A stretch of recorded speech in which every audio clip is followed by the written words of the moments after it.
بسم الله الرحمن الرحيم إنها ساءت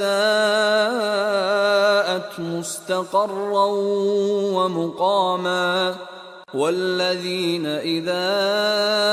أنفقوا لم يسرفوا ولم يقتروا وكان بين ذلك قواما والذين لا يدعون مع الله إلها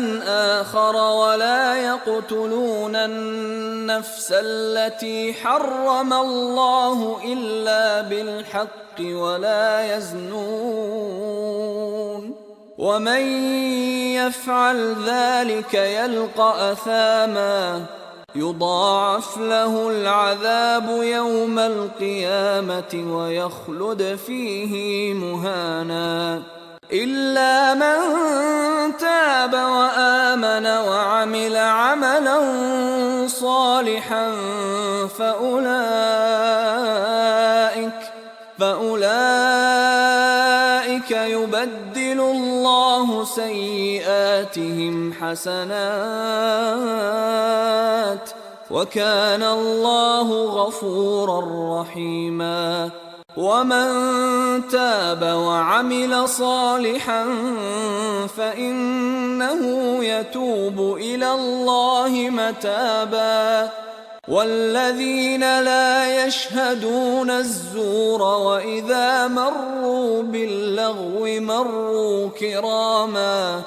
والذين إذا ذكروا بآيات ربهم لم يخروا عليها صما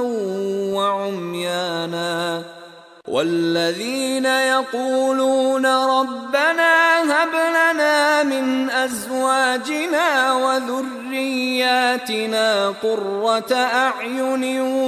وجعلنا للمتقين إماما أولئك يجزون الغرفة بما صبروا ويلقون فيها تحية وسلاما خالدين فيها حسنت مستقرا ومقاما قل ما يعبأ بكم ربي لولا دعاؤكم فقد كذبتم فسوف يكون لزاما